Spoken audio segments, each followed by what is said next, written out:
So this is the Curmudgeon and Jody with our long-awaited and anticipated review of the Luba Mammotion.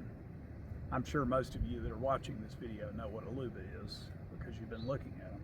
This is our second year. We bought them early last year when they were still pretty sketchy software-wise. We had used the Husqvarna auto mowers for better part of 4 or 5 years, and they required a buried wire, and it, very much like a dog fence would work, and it was a real pain. If you'll pan around, Jody, you can see we've got all kinds of obstacles. We've got 2 ponds, buildings, trees, bushes, creeks. So the Husqvarnas, it was a constant battle of finding them upside down in the creek, submerged. I got to where I could take them apart and dry them out with my eyes closed. Then I heard about the Mammotion and looked into it and bought them, and they're tremendous. They use GPS technology, what they call RTK, real-time kinetics. The geo-positioned satellites that buzz around over our heads were created by the military initially, and civilian signals were scrambled, or the resolution wasn't there until a handful of years ago, and they eliminated that to give a better precision, but still you have atmospheric interference. So what's done is there's a separate stationary antenna that you mount at a high location, and then the unit itself has a GPS receiver in it.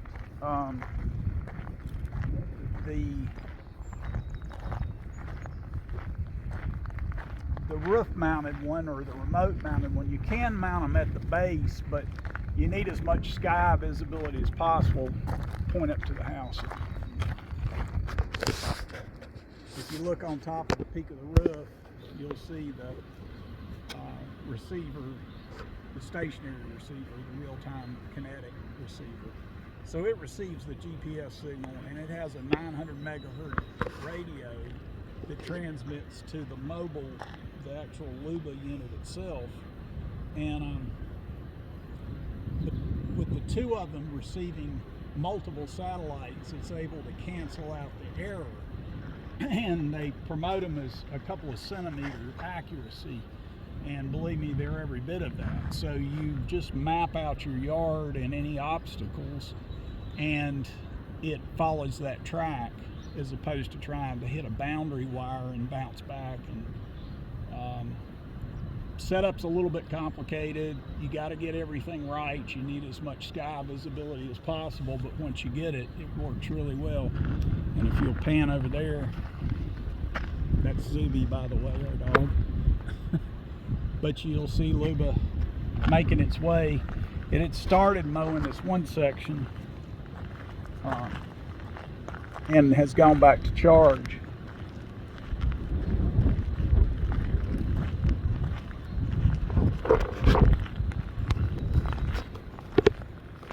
And it mows a very precise pattern.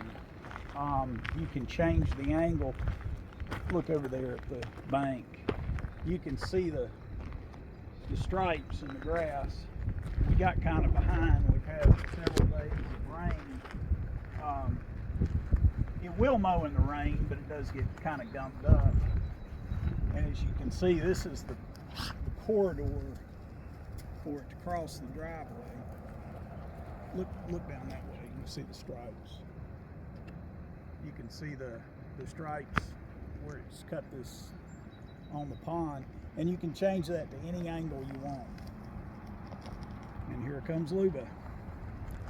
It's 4-wheel drive. Each wheel has a wheel motor.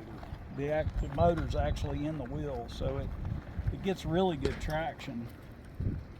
It's got 4 infrared sensors right here, And it's getting ready. Now the blades are starting.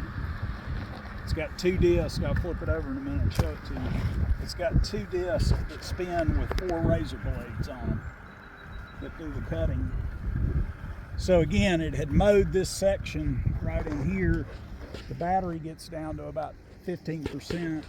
It went back to its charging base, we'll go look at here in a minute, and recharged. And it takes about an hour and a half to charge. As best I can calculate, it's about 175 watts. So roughly 250 watt hours, and it can cut, I would say it's cutting close to a quarter of an acre, maybe a little bit less, for 250 watt hours worth of power. And the sound you hear is the razor blade cutting the grass.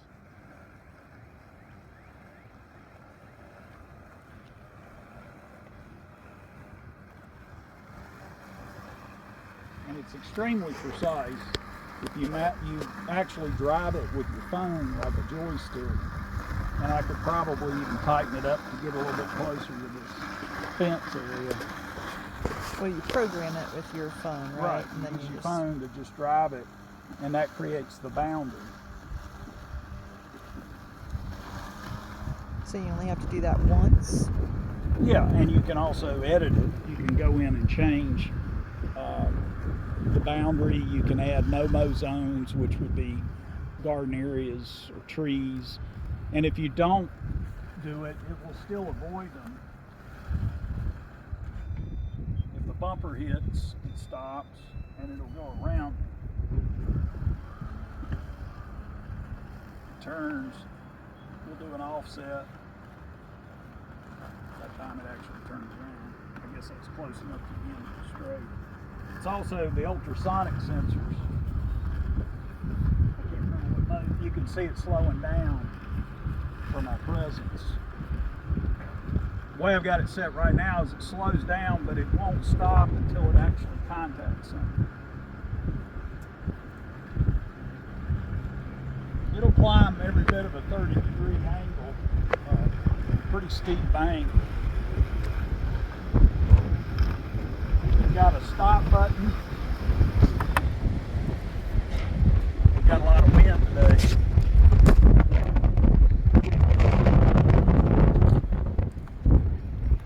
This is the business end. Like I said, it's four little razor blades per disc on a little screw.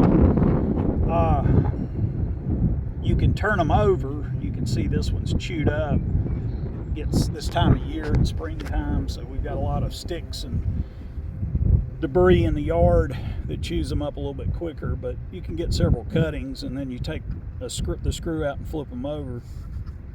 They originally came with a Phillips head, a 2mm Phillips head, which is useless. Even the Phillips head, which is better, that's what the Husqvarna used, they get worn off, so you got to have a pair of small vice grips to sometimes back them out and replace them. You can buy them and they're cheap, just little razor blades. They're meant to pivot. You can see to pivot out of the way. There is a design flaw in my mind with the Luba in that they bind up, especially this time of year. See, I can barely move that one, and they get debris and grass and wood chips underneath it, which stops them from rotating. You have to flip it over and clean it out. I've ordered some longer. The screw actually has a shoulder on it that's designed to not tighten down on the blade and give it a pivot point. I've ordered screws with a longer shoulder. I'm going to try that.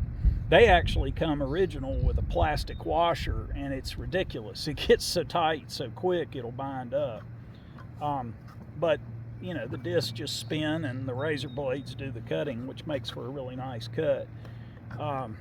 Like any mower, the deck gets gunk on it. They're supposed to be spray down, wash down, IP6 rated. There are some issues. The bellows that are underneath the motor, the cutting heads, are pretty thin, so it would be pretty easy to get water past or poke a hole. So I think there have been some water ingress issues. But they're adjustable, and you do that through the phone app. You can adjust them from about an inch up to 3-inch cutting. They've got a new one out that's got a little bit lower cut, or higher cut level, I believe. So if I just disturbed it, I can't restart it with the phone because I had turned it over. You have to push. You've got two different buttons here. Well, you've got an on-off button, which I can just shut it down. If I want it to start cutting again, I hit this little grass button and the start button and hold it. If I wanted it to go back to the charging base, I can press the little home button and press start, and it'll go back to its charging station. This is a water sensor, so that if it starts raining, when moisture gets on that, it'll automatically go back to the charging station. Or you can turn it off and make it mow through grass, through wet times. The Husqvarna would do it, but the Husqvarna had one thing that this mower doesn't have, and that's a disc, a steel disc that covered this, all but the blade tips, and it would independently spin from the motor. So it did two things. If it hit an obstacle, the disc could stop while the blade and the cutting head would still rotate. That really cut down a lot on the blades getting hung up, and it made it cut in wet grass pretty effectively, and it wouldn't get gummed up. That doesn't work on this one, so it probably is best for it to shut down when it's raining. So I'm gonna start it again. And it plays little tunes. And it'll go back and find its spot. Susie, no.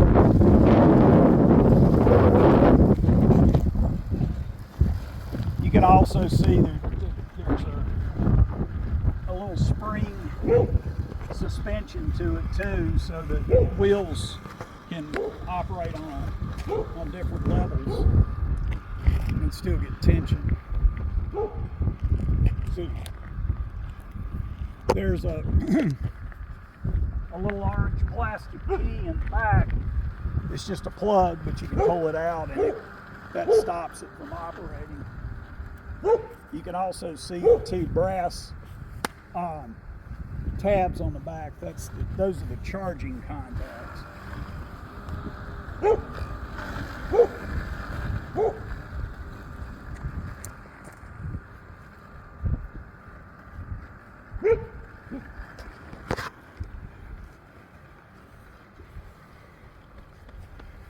And I'm gonna go into the phone app and I'm gonna pause it, and it actually maps. See, this is the lower pond. This is the area it's mapping now, and you can actually see each track that it's going to mow. There's the unit itself. It's going around behind the garden here, and it'll start this pattern. And again, you could change it to... So the large yellow is the garden, and yep. the small yellow are the blueberry bushes? Right. And so I could change the angle and it would cut. It kind of chooses the best angle by default for the objects to get the longest, clearest cut. Right now we're 48%. It's 145 minutes left. The total area left to mow is 6,727 square feet. But another thing that's interesting, this is the manual operation. It's laid over the top of my map right now, but right here is forward and reverse. This is left and right. So that's the way you map it or manually mow. See, let me do it. It's Bluetooth, and you can also change the speed at which you can move it.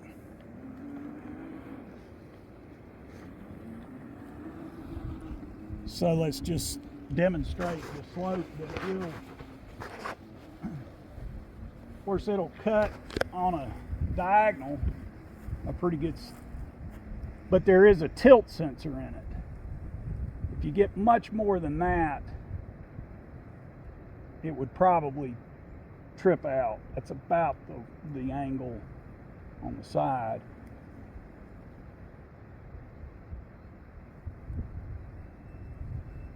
But you can see it goes up a pretty good slope.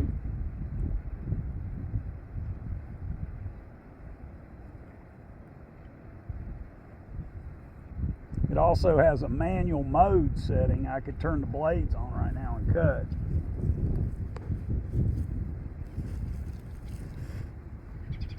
Matter of fact, I'll go ahead and I'm going to end that cut for now.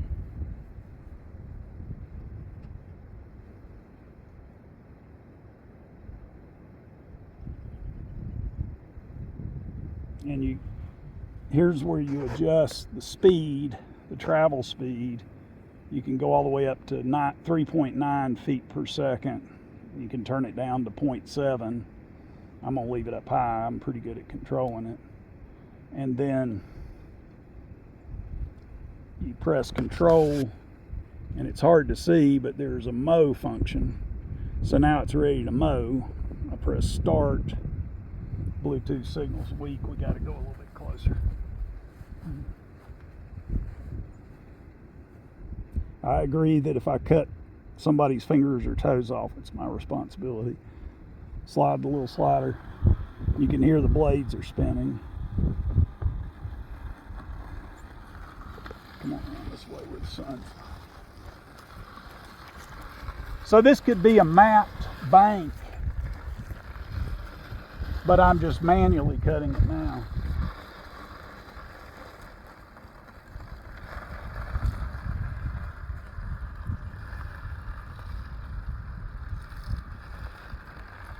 So if you've got areas that you just want to cut intermittently, and it will cut some pretty tall grass, especially if you move slowly where it gets a chance to mulch it up.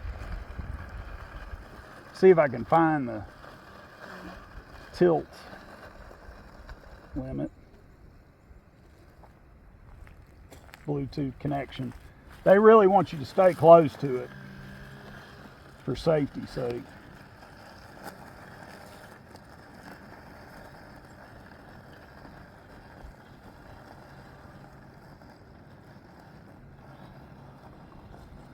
So again, this could be mapped and it could be doing this automatically. I'm just trying to show the limitations. We've got the Ramo, so I cut these rough banks with it.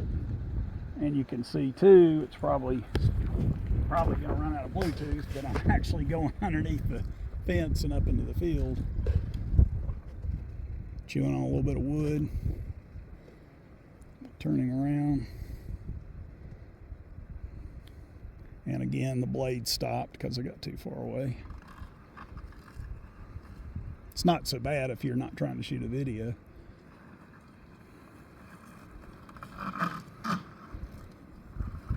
And it'll chew little pieces of wood, you know, or stall and keep going.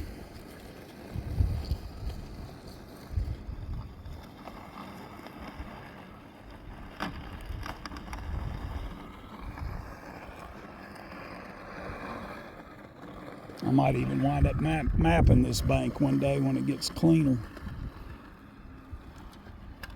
And even on a lot of times the phone cameras distort the angles, but believe me, this is a steep bank. Try to stand on it.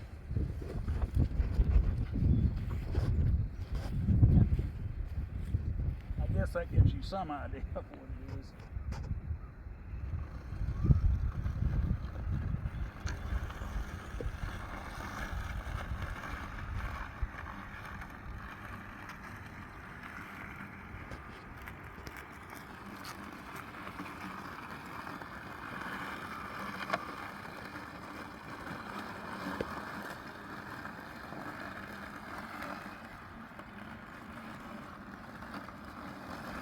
So it gives you an idea of the capabilities of it.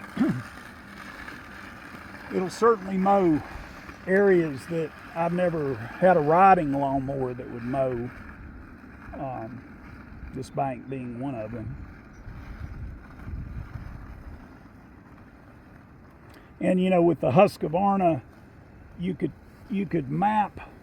take a wire and bury it around those blueberries and make that a no-mow zone, but it was pretty problematic. We actually had edging around it and mulched it because it was so hard to keep the Husqvarnas running. Right now that's a no-mow zone, but I'm gonna keep smoothing it up, and when it turfs over, I'm gonna let Luba actually mow rings around each blueberry and just turf it over.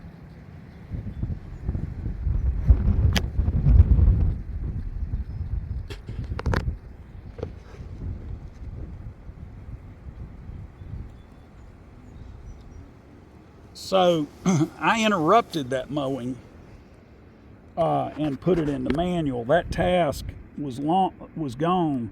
But what I can do, and the software is a little bit funky. This is the main screen. It brings up your unit. It shows the serial number. They just did ask where you could custom name it. I've got main house because we have two different units, and I wanted to separate them. Switching back and forth is a mess. They're good. The programming, the guys have done a great job with the design and engineering of it, but the programming it's not as user friendly. Once you get used to it, it's fine. But I'm going to enter the map. This is the whole mapped area that this can mow. Each one of these are different tasks around the upper pond, the lower pond, the garden, the garage, several little places around the main house. And then we have a shop that has a bank, a little area there, and upstream, up above that. We're actually going to add more to it. This unit's rated 5,000 square meters, which is about 1.25 acres. It will do a lot more than that. They lifted the limitation on that. I would say it would probably do 2.5 acres. But where we live, grass grows fast, and you're going to get behind. It's going to be hard for it to do much more than about 1.5 acres. You need to buy another unit. So I'm going to restart this one, and it's crazy. You click on the mapped area, but then it has to take you to a different section, a different page. Redraws it. You click on it again. Now I've selected that. I confirm it. Then I set the cutting height, and I've been cutting at 2 inches. It won't save that. You have to change it every time. You can go into path configuration. You can do the path spacing, which is how far apart each switchback is. You can do the speed at which it travels. I'm set at 1 foot per minute right now, per second, feet per second. There are default ones, like I'm doing customized. You can do high grass, efficient cutting, and fine cutting. Fine cutting does a double hatch, and it's very slow, but I use the customized. The obstacle detection, there's 3 different areas. If you turn it off, it has to hit the bumper before it does anything. Level 1, it slows down by the ultrasonic sensors and tries to bypass it, will bypass an object after it hits the bumper. Level 2 slows down and it never lets the bumper touch. If the ultrasonics detect something, it'll go around it without touching it. It's a little conservative, and especially where you've got bushes. What it does, I have it set to where it does 3 perimeter rings. It'll go all the way around the perimeter and make a circle, and then come in one cut width and do it again. It does it 3 times, so it cuts 3, call it 18-inch wide cuts around the whole perimeter. Then it goes to the no-mow zones. Let's say that I had those bushes set up. Go back to the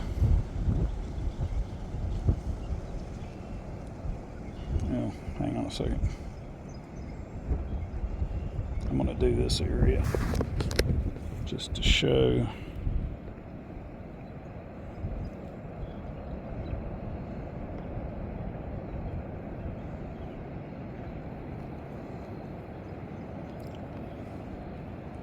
So here are bushes. Go away. You can see these bushes, and it actually does, sorry for the wind, does 3 concentric rings around the bushes, and it uses the sensors and the bumper to get as tight as it can. So by setting it to that mode, you can actually cut pretty close to the bush itself, cutting down on a lot of weed eating. And that's an area with it. So I'm going to go back again to, I'm going to cancel that mow. I'm going to go back to what we were mowing. Set it back to 2 inches. Then I'm going to set start progress, which is hinky. This is where you could set the angle. 0 is what was shown before. If I wanted to change it and have it cut 90 degrees, I can change any angle I want to. Hit that button in 1 degree increments. So I can make it cut whatever angle pattern I want. And I'm going to leave it at 0. It's a little bit quirky.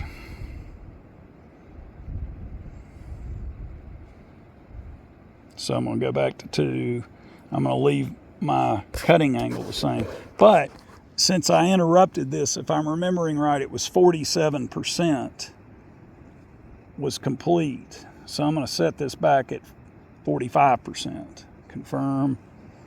I'm going to leave, there's some other, the no-mow zone laps. I've got 3, the perimeter to 3. Everything's the same. I'm going to hit confirm. So you can see it's pretty close. I'm going to hit start. It's making you hit too many buttons, but.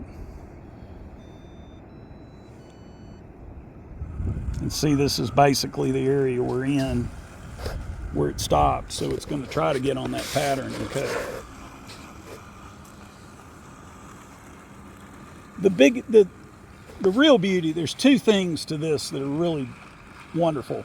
One is this lower area down here that below this lower pond we cut yesterday when we were out of town up in Virginia. It sat here and cut, and it even did this upper pond area yesterday when we got home, but we were in the house. So it's doing it when you're not around. You can start and stop it with your phone. You can pick what area you want to mow, and it just does it. The other thing is, I used to mow all this with a Cub Cadet commercial riding lawnmower, and I would probably burn, to mow this whole area this mower's mowing, at least 6 or 7 gallons of gasoline. This thing would probably have to charge 5 times to cut it all at 250 watts watt hours a charge. You're talking, round it up, 1.5 kilowatt hours. We have solar, but if we were buying the power, it's about 11 cents. You're talking pennies to mow, as opposed to 1.5 kilowatt hours would be roughly 20 cents, as opposed to 6 gallons of gas at $3 a gallon or more.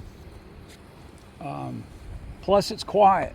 It's not, you don't smell anything, you don't hear anything. It's just a neat trick, and it works. If you have a lot of wooded area, a lot of roof overhangs, we've got some 3-foot overhangs on some buildings. Occasionally it'll interrupt the satellite signal and it'll stop. But GPS satellites are constantly moving, so it may sit there for 2 minutes. It may sit there for as long, I've seen it sit for as long as 20 minutes. And then the satellites will move around enough to where the RTK on the roof of the house and the unit, they have to see the same satellites. They come back around and the unit will start back up again. The newest model, they've incorporated 3D cameras on top of the unit, And from what I understand from reading about it, the cameras fill in those spots. So if you've got an area that's pretty shaded and you lose the GPS signal, it can use the cameras to plot its path through till the GPS signal can be reobtained. I'm sure it's a good improvement, but we really don't have any problems with it. We've got one over here, and we've got one at some property run across the road, and it cuts both of them, and it's basically eliminated all my finish mowing. I've still got a lot of rough areas that we mow. You know, as it gets big, it's not the sort of thing you mow every week. This little thing this time of year will mow pretty much around the clock. Well, I just try to do it in daytime because we get heavy dew even when it's not raining. But it's a wonderful machine, and if you're into striped yards, I don't know if it's gotten too dark to see it.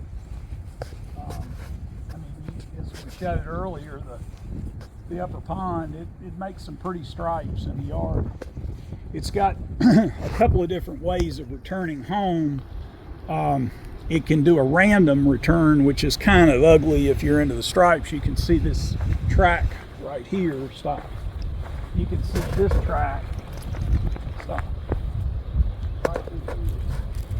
That's where it's mowing down there, and it was time to recharge, and it took a path like this. So you wind up with these stripes that are kind of out of track. Now this has still got to be mowed, so that'll diminish some as it does.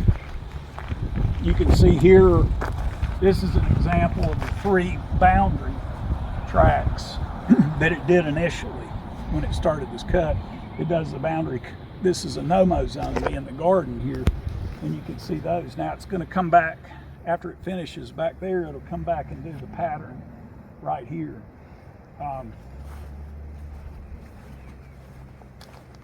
You can see the stripes here, and here he's coming around again.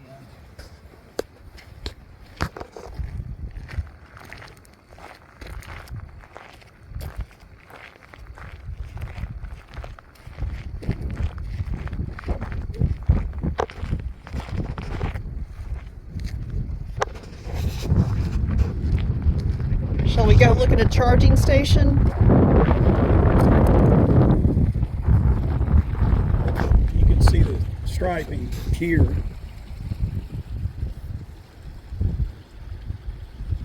And the brazier blades need to be changed. That's a little bit of the roughness of the cut, but it's still pretty darn smooth. You can also see these banks. You can see the area. Turn around here. You can see how close it's cutting to the edge of the creek and how accurate it is every time. The Husqvarna would wind up falling in. This needs to be cut, but once again, I need to adjust my track. You can see I'm missing this, but I can edit that. I can go back and have Luba cut this strip so it cuts down on the weed eating. And you can look along this creek. You can see how close it mows a pretty good slope and around. These are those bushes that had the circles around it that I showed earlier. Well, let's go look. Don't like it back there. So we're on our way back to charge. I wanted to show this function. One thing I don't like, they should randomize this. And you can see it's basically trying to track back the same way that it went out, and you wind up digging a rut over time. You can change it to a perimeter, but it should automatically randomize the path that it takes to go back. You know, move over 2 or 3 feet each time. You can see it tracking right on the money.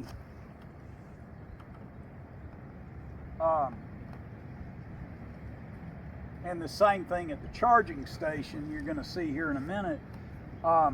It does a spin to back in, and they should randomize that point at which it spins around to back up, but they don't, and it will wear a donut.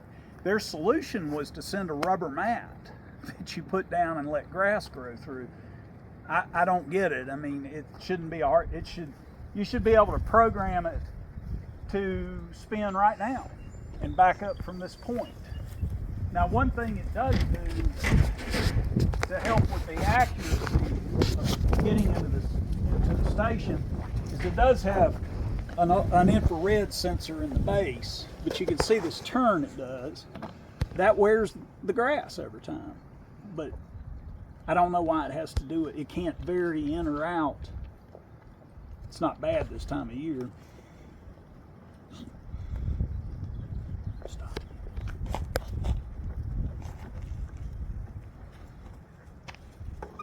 And it's charging. So we put these culvert pieces down. It can sit out in the rain, and they make a couple $100 hood that you can buy for it. Again, it's promoted as being IP6, which should mean it could rain on it and everything else. We did get water in these units, and I had to take them apart. They're not easy to take apart. They come with a 2-year warranty. I could have sent them in and waited a month or two to get them back. I'm not going to do that. If I have to be critical of any one real thing, is they didn't design it very well for serviceability. They're durable, they're well designed, but they're not easy to take apart and fix. The water ingress points are from these buttons, and it was stupid of them to design it this way. But the problem I could see when I took it apart, and maybe one day we'll do a video, and there's a couple out there with them disassembled, but we could take it apart and I could show you some of the design flaws inside. But it's obviously a manual operation of putting silicone or RTV around these components as they're seated into the plastic recesses for them. And if it's done properly, it's probably going to hold water. If it's somebody's doing 1,000 of these an hour, they don't do a very good job, and that's where I think the water's coming in. So what did they do? They sent a clear cellophane cover that you're supposed to clean this off and put over it to keep this dry. I think they've improved it since these units. This is the second year. Surely they've improved the new ones. The RTK unit on the house, people have problems with water getting them in them. I checked mine. There's an O-ring. It was seated properly. I'm sure when the water gets in it, it's where the O-ring wasn't seated properly. I drilled a hole in the bottom of mine, so if water gets in it, it's going to drain out. The circuit board's mounted high up in the little unit, so if just a small weep hole, if water did get in there, it's going to drain right out. So I don't think that's a big issue. The charging base is very simple. It's just these two little contacts, and it's 24 volts, 26 volts. This is the infrared that helps guide it to a precision point when it goes to back up to make sure it lands in the charging station properly. So there's a wire right here that runs to a transformer plugged in the wall that powers it. So all it does, and you'll hear it, if I hit the bumper, it beeps. But you wouldn't do this manually. And you can see it started flashing. So it's charging. Mows probably 2 hours, 2.5 hours, and then comes back and charges for about an hour before it goes back out to finish its task. The base itself comes with a little hole right here and a pole, screw together pole that's about this tall that you can mount the RTK on. So if you had a nice yard, nothing in the way, and you didn't have kids playing around, because this thing can never move. If that RTK unit moves at all, it's going to throw the heading off of the unit off. It would drive right off in the creek. But you can just assemble it as a standalone unit, and it worked that way. It's much better to mount it on the side of a house or a building or up high, and it needs to be extremely stationary.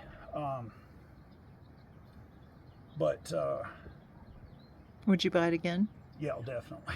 It's it's not, I think it's wrong for anybody to think you put this thing out and you never have to worry about your yard again or the machine again. But if you buy a riding lawnmower or a walk behind lawnmower or any kind of lawnmower, you got to work on it. You're going to have to change filters, you got to service it, blades get dull, all that sort of stuff. It's a learning curve of the different kind of maintenance. Again, the biggest, this thing is roughly $3,000. You can get them on Amazon. I advise buying them from Amazon, not Mammotion, because with Amazon, especially with something that costs $3,000, you got 30 days. And if you can't make it work, you don't like it, you can send it back, no problems. Mammotion offers the same warranty, but you got to deal with them, and I think they're in Hong Kong. And I think they will come through eventually, but they're very busy. They're selling a lot of these things, so there's a lot of issues. I have good luck communicating with them. You can actually message them through the app. Last year it was emails, and had a couple of phone calls with them. I found them to be pretty responsive. I think their biggest problem is this was a Kickstarter program. I think there were 3 or 4 guys in Hong Kong that were automation specialists, really brilliant guys, had worked in real world design and engineering, and they decided to build a robotic lawnmower, probably modeled off of what Husqvarna did with the Automower. Husqvarna has been in the automower business for 15, 20 years, but they never did the GPS until just last year. And from what I hear, they're not working as well. They're more money too. But these guys got together, did a Kickstarter, built this thing. And I think last year when they came out with them, they thought they were going to sell 100,000, let's say. They probably sold 2 million. And I think it just overwhelmed them. And so they've had to get the company caught up. They've had to get production up. I'm sure the newer units they've solved a lot of the problems. But I do like them. I do think they're worth the money. If you factor in the fuel savings, it's a no-brainer. But it's not for somebody that's not somewhat technically inclined. You've got to understand, be able to read a manual, follow it, understand that the RTK could be mounted here, but if you've got kids that are going to come swing around on it, or high winds that are going to blow it over, mount it on a building, get it solid. Buy or build a little house, because for you just sit here and get rained on all the time is not going to be good. And if you're really handy, I can imagine after 2 or 3 years, you are going to have to replace a component or two. Everything seems really well built. There were some people that broke the front axles, and they are appealed to change. I think they did some redesign on that. I could take it apart in 10 minutes and probably replace anything on it. It's a little bit mysterious taking it apart. There's a whole series of screws on the bottom side of it, and a word to the wise, anyone that ever does take one apart, you can't see them because of all the grass buildup. You take these discs off, and there's a whole series of screws all around here that separate the top part from the bottom part. But there are a set of screws right underneath these spinning discs. Don't remove them. If you do, it releases the spring that holds the tension. You can see it's spring loaded, but this is what adjusts the height on the cutting wheels. If you take them loose, they're not necessary for removing the top shell off of the unit, but it will release that spring and it'll pull 2 wires loose that are soldered. And you just take my word for it, don't remove those screws around that area. You can see the way the wheel motor works. There's Zuby hair all over the axle. But you see, this is a wire, an electrical wire, and it's running out to the motor inside the wheel, which is a really great design. Why in the world they didn't make this plug and play, I don't understand. If you have to change this wheel motor, you take this whole thing apart, this wiring assembly, which I think there's 7 wires in that, they're soldered onto a circuit board. They're not even a plug for easy removal. What should have been done is this thing ought to be, maybe remove these four screws like that, and this thing ought to just unplug with a modular plug in it that anyone, plug and play. It would make their life so much better, Mammotion, rather than dealing with warranty issues, and they could sell these things online, to anyone that needed to repair it and replace it. Same thing with the cutter head. This thing should be designed that you remove 4 screws and unplug it, and it's a modular design. If you remember, we did a review of the Ramo, the German-made remote control, not made by Ramo. It's brilliant. The joystick, you take 4 screws out and it unplugs. No wires. You plug it right back in, and you put a whole new unit in it. Everything should be built that way.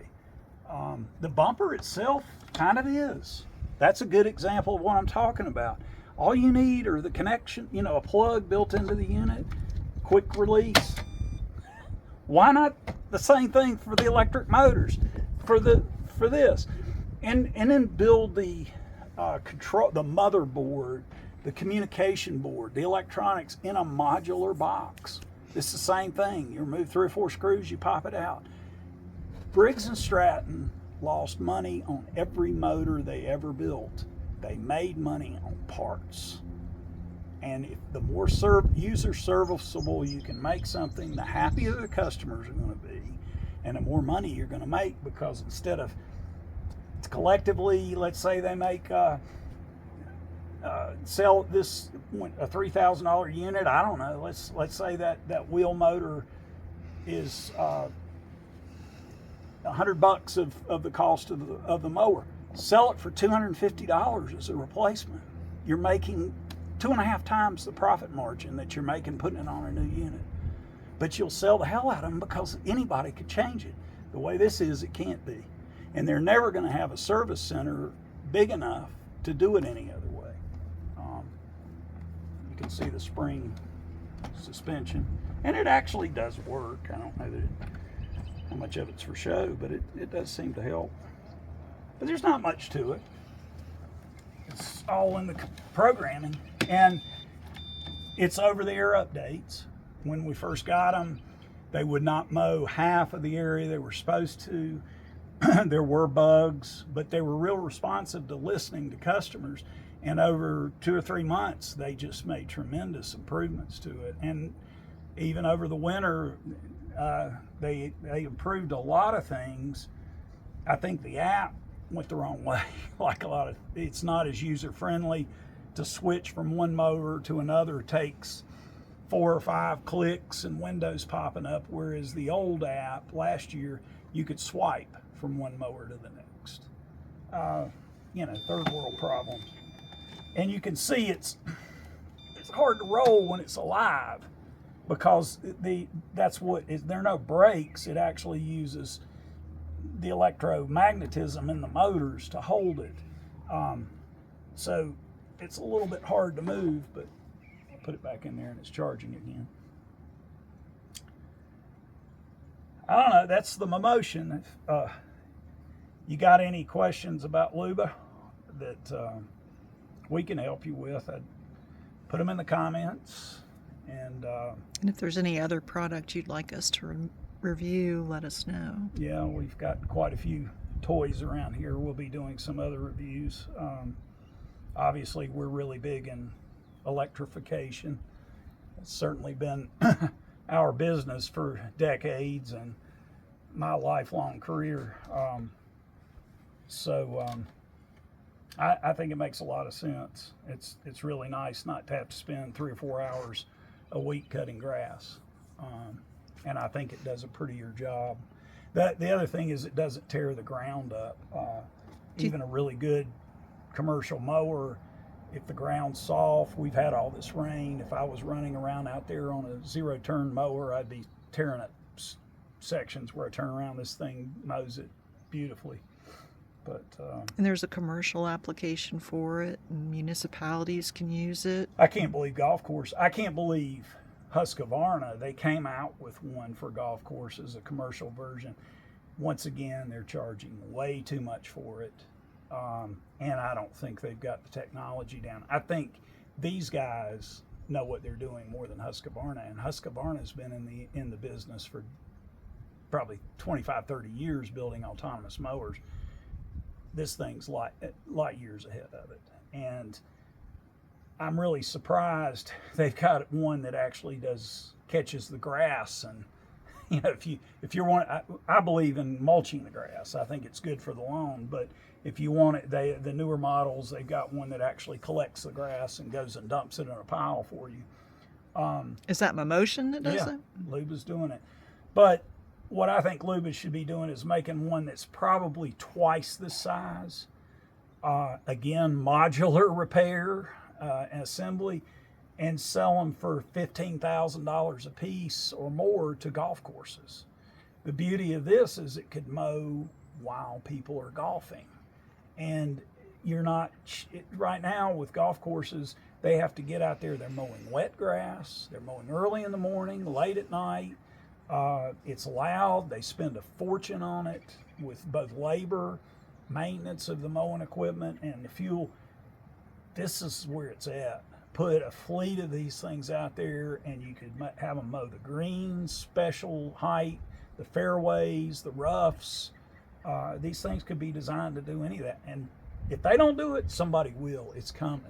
And that's where the future is going to be. Anyway, I could rant and rage all night long, but then again, we don't know nothing.